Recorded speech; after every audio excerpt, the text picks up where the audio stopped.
Is it the defendant's document or the prosecution's document? Because the defendant's documents were not identified nor presented to this witness, Your Honor.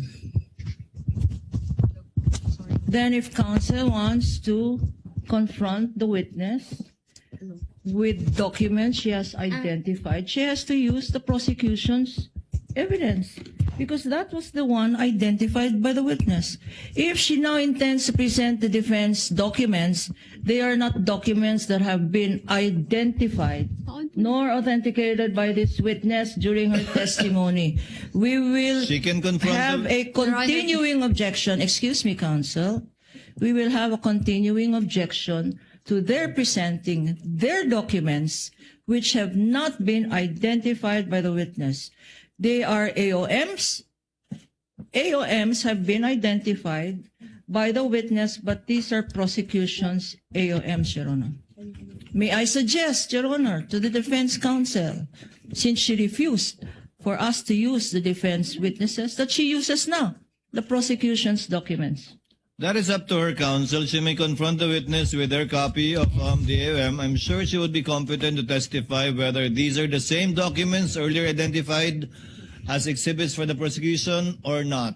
Counsel, Yes. you may proceed. Yes, correct, Your Honor. And their AOMs, we did not dispute those. So we have the same copies, Your Can Honor. we then, Proceed, if, counsel. in Proceed. connection with that, Your Honor, Hello. since counsel admits that Hello. our AAMs are their defendants' AOMs, can we just use the prosecution's copies, Your Honor?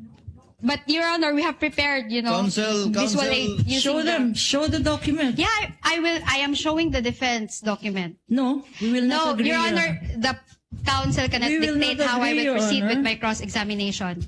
Can the counsel, Your Honor, be reminded that I'm counsel- on counsel We cross-examination? will not agree, Your Honor, to What are you not presentation agreeing of to, the Attorney defense Kapunan? documents. I'm sorry? Because precisely there was no stipulation yesterday. There They are was, Your now Honor. constrained. Excuse me, counsel.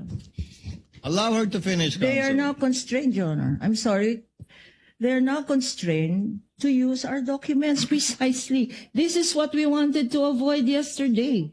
Had we did a comparison, not to belabor the obvious, Your Honor, but now counsel says, anyway, it's the same. So if Your it's Honor- the same, what's the objection to using the prosecution's document? Counsel, that water is already under the bridge. You may request assisting counsel to check the copy being presented to Ms. Eileen, and you may make it the subject matter of your redirect later on. Allow counsel to present. Thank you, Your The presiding Honor. officer will allow the counsel to present that document, but notes the continuing objection of Attorney Thank you, Your Kapunan with Honor. respect to this matter. Thank you, Your Attorney Honor. Christine, you may proceed. Okay, so I am presenting you the AOMs that were issued to the Office of the Vice President and the DepEd.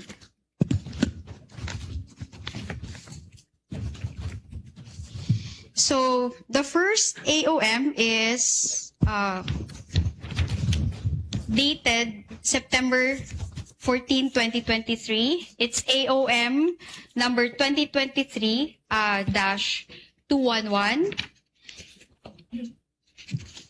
Okay.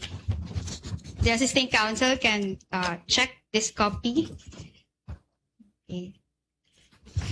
Anyway, I can dispense with that.